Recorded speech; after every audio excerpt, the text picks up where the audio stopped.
everyone, welcome to this season's first episode of Sharon Eagle Eye. This episode, we're going to take a look at the high school's new hall pass system, meet some new members of our faculty, and catch up with the fall athletics teams. These stories and more, but first, we take a look at September's international climate strike that drew students from all over, including many from Sharon High School. For more, we go to Costa Calagueras and Drew Garcia. Hi, I'm Drew Garcia, reporting from Sharon Eagle News outside Angels Cafe in Sharon Center. Keep your carbon in the soil. No more coal, no more oil. Keep your carbon in the soil. Senior Sebastian Armstrong and Elisa Van Dyke were happy with the turnout. So I think there's a pretty good turnout. I'm expecting around 100 people are going to come today.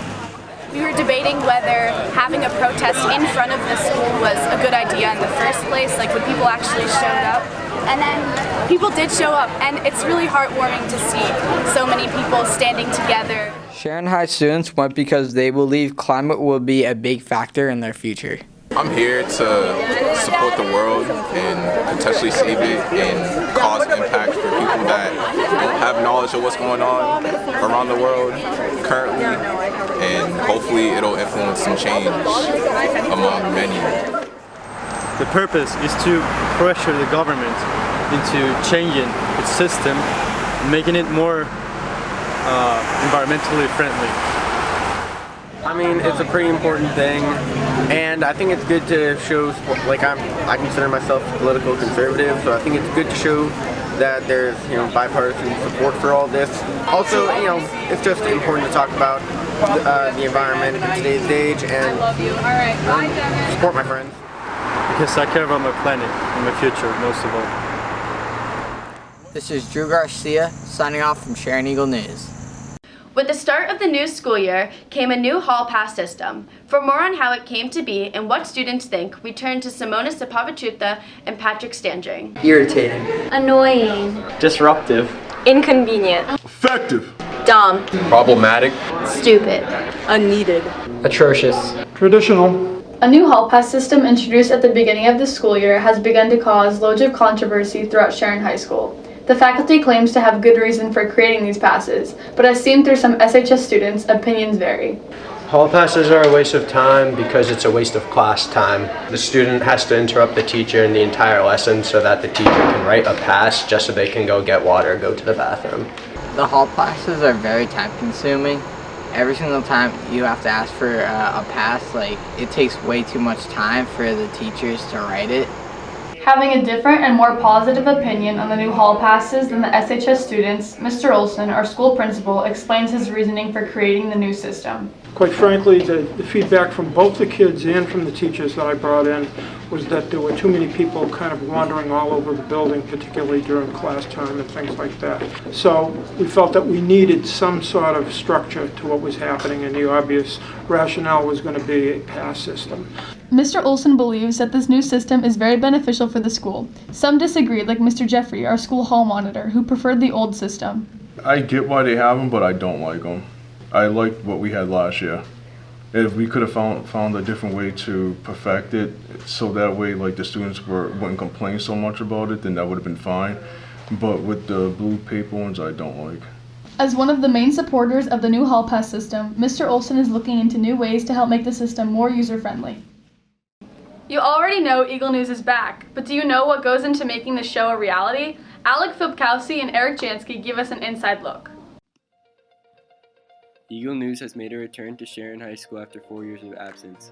The exciting way of delivering school news made its way back through hard work from TV media teacher Mr. Oconee and his students who were excited to get the show going again. Students in honors, TV media, and newsroom classes work hard to put on the news show during Eagle Block in order to have it ready for classes to watch by the end of the Eagle Block period. Let's take you behind the scenes.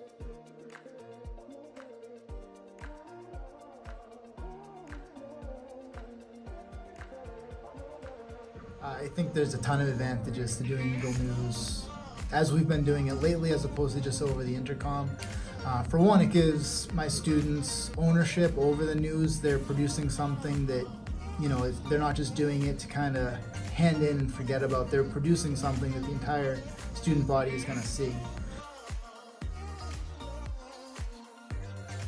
As far as the students that are receiving the news, I think it's great because you get to see it instead of just hear it, so it's a little bit more engaging. Several years ago, we used to do live broadcasts, or the crew used to do live broadcasts.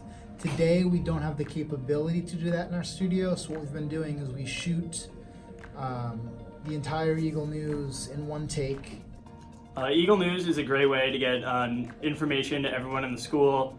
It's bringing it back. It's fun for us, fun for everyone to watch. It's better than the announcements, in my opinion, and it's just great for the school overall. Another thing that I think is great about doing the announcements over Eagle News instead of just over the intercom is it really sort of creates a communal experience for everybody in the school because they're watching the same thing at once. I know you're hearing the announcements all at the same time, but there's just something about that sort of shared experience of seeing something, watching something at the same time that I think really helps build a sense of community. I much prefer Eagle News to the morning announcements, and I hope it sticks around in the future.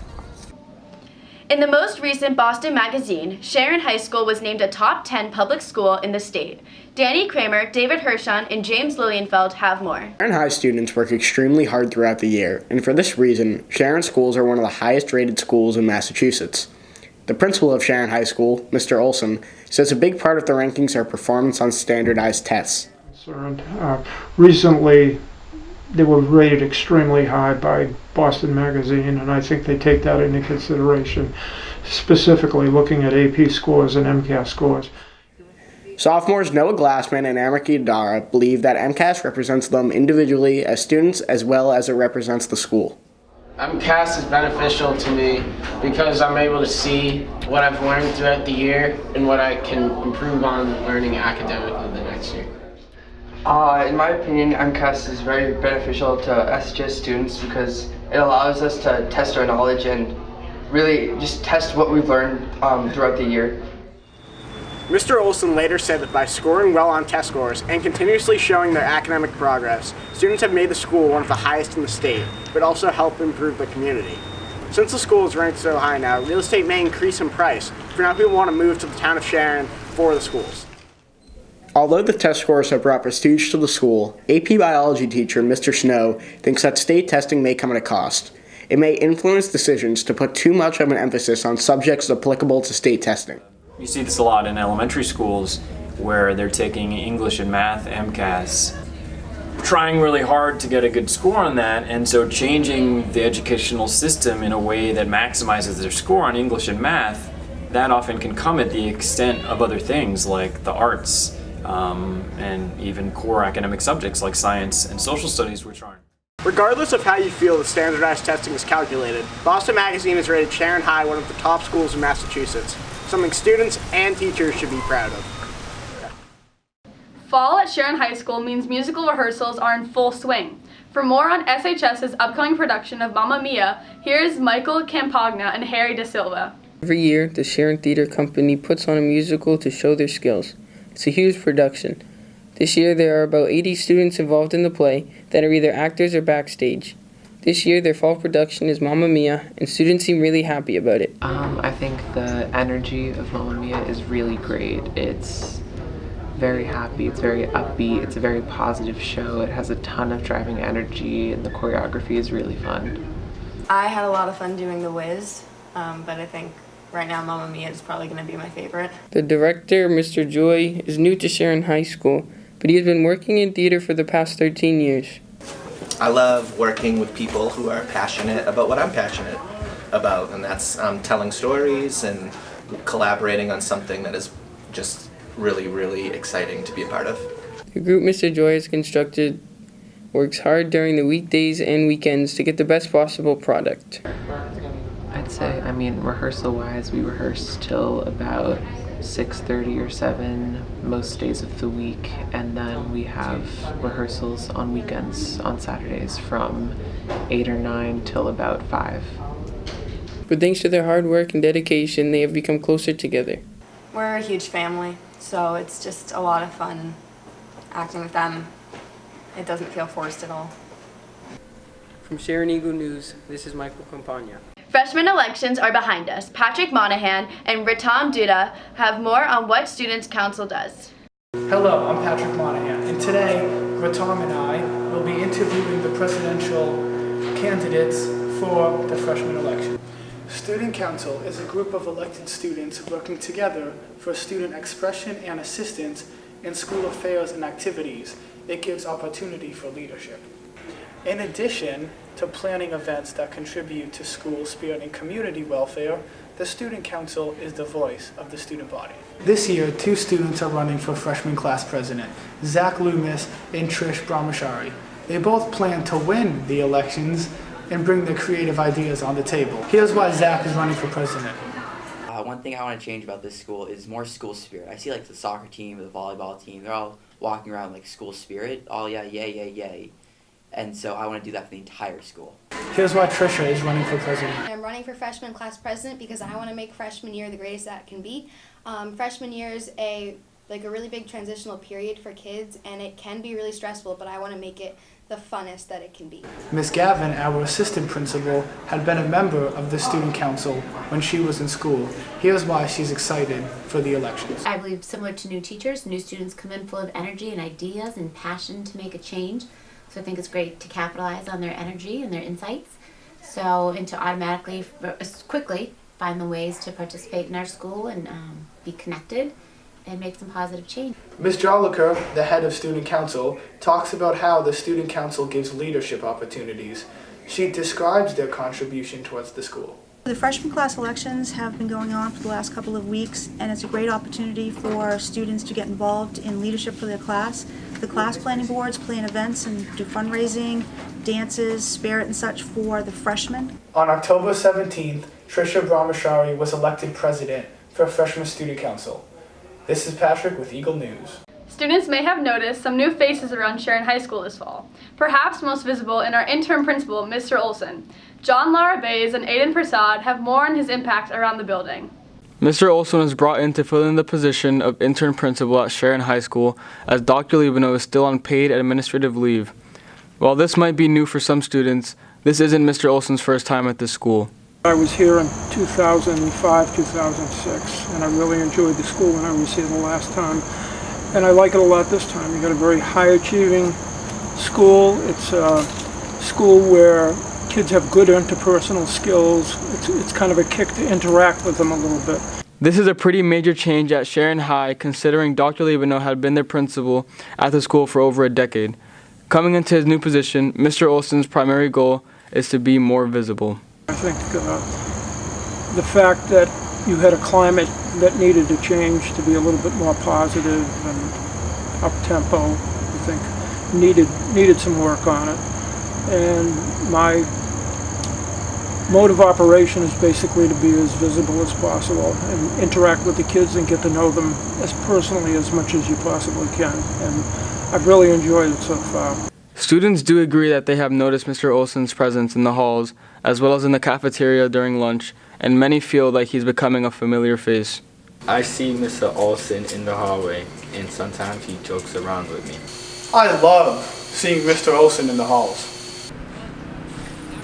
Since the start of the 2019-2020 school year, Mr. Olson is gradually becoming part of the Sharon High community. The school seems to be getting back into the flow of things, and students and teachers are excited to start off the new year. From Sharon, Mass., I'm John Larabaez, Eagle News. Sharon Athletics does great things on the field, but when philanthropy intersects with sport, the effect is even greater. Caitlin Wallace and Allie Brown produced this video about a metachromatic leukodystrophy awareness event during a Friday night football game at Sharon High.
The Sharon cross-country team had quite the season in divisional competition. For that story, we go to Eric Carter and Mitchell Weiss. I'm Eric Carter, here at the home of the Davenport champion Sharon Eagles cross-country team.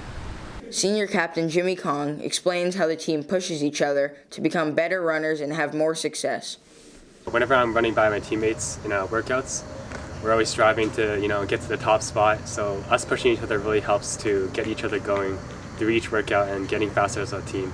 It won't be easy for them to achieve their big goals, and Coach Gingras details what they need to do in order to get to the top. In this season, the boys definitely need to do the little things, focus a lot on the things that other teams aren't doing. That's paying attention to how much we're running, watching our paces and workouts, holding each other accountable when things get hard, focusing on pack running and making sure they're staying tight in races and supporting each other, whether they're running or on the sidelines. The team is optimistic about the season, and although their goals are ambitious, the team has a lot of confidence in their ability, including varsity runner Jordan Sachs. How are we going to do? Is that a question? We're not going to lose this year because we are the best team in the DAV, we are the best team in the Hawk, we are the best team in the state. Let's go! The team is 5-0, and they're looking to keep their winning streak going. They will be running in the Hockomock Championship in a couple of weeks. From Sharon Eagle News, I'm Eric Carter. For a closer look at the boys soccer team's early action, Jeffrey Gerson and Aiden Kane filed this report. After a slow start, the boys varsity soccer team has improved their record to 3-4-1. We talked to senior striker Drew Garcia about the adjustment the team has made. In the beginning, we weren't playing our brand of soccer. We were just playing kick and run. But then we started playing more of a possession game, and we went on a 3-game winning streak. With many contributions from senior captains Michael Bauer and Brian Higgins, the Eagles look to make a run for the playoffs. Freshman Matt Bauer has been a stud for the Eagles between the posts. The defense, led by senior Brendan Arnold and captain Bryce Nathan, have helped to limit the shots on goal. Coming back from injury, Captain Isaiah Stessman has been playing all over the field for the Eagles and been playing incredibly. Stessy is a very important role on our team because he can play everywhere. He can play striker, he can play midfielding, he can play defense, and he's very fast, so we can send a ball over the top of the defenders and he can just run down and shoot. Victor Schneider has been an offensive juggernaut for Sharon, tearing up the defenses with ease. Bojow, the Nest favorite, has been enforcing his will all over the field, being an absolute tank. Underclassmen Daniel Zagorin, James Zhang, and Reese Davis have stepped up big time for Sharon. Keep up with Eagle News to know when to pack the nest. Go Eagles! How did the rest of the Eagles do this fall? For a look at the early season progress of the other sports, we turn to Jessica Kalmowitz, Amanda Nystrom, and Eva Wallace. Sharon sports has always been a significant part of the Sharon High School community. Starting off a new year, students were hoping to see our sports teams excel. However, for all of this fall sports teams, the beginning of the season was off to a rocky start. Our record is 3-6. 1-5, 0-9. 3-1. 0-2 so far. Girls varsity volleyball was off to a slow start. We talked with Captain Allie Brown to discuss what the team needed to work on in order to improve their team, record, and season. It's something that we could work on as a team is communicate with each other better and work on keeping our energy up as the game goes on. As the season progressed, the team executed the advice given by Allie and were able to get 3 wins under their belts. Similarly, the boys' varsity soccer team had a victory streak later on in their season, although at first they were having some difficulties. We've been unlucky a couple times, like in our last game against Mansfield. Just unlucky plays happen. Luckily, the boys were capable of successfully working on their weaknesses to result in big victories for the team. The girls' varsity soccer team hasn't been as successful as the other teams, although they put in great efforts. We can't connect passes in front of the goal and we can't really shoot or score. They recently ended their losing streak with a tough game against Stoughton, ending in a tie. The team hopes to improve their play and record as the season is coming to an end. Varsity football has had a tough season, with currently no wins. Here's Captain Alec Filipkowski's take on the season. We've just not been playing to our potential, but we're looking to improve. We switched our offense going into our 3rd game. We've had a couple of injuries that have set us back. In hopes to improve their record, the team will keep trying to get that dub. Finally, in golf, the team has picked up their slack and started to win more matches, although they did not start off the season too bad. We're a good team, but we weren't as good as we were last year, so we're just kind of working with what we have, but I think so far it's been a pretty successful season. Good luck, golf, and to all the other sports. That's all for this episode of Sharon Eagle Eye. As always, you can check us out at SharonEaglesMedia.wordpress.com or follow Sharon Eagles Media on YouTube. Be sure to keep your eye out for the next episode. From all of us here at Sharon Eagles Newsroom, thanks for watching Sharon Eagle Eye.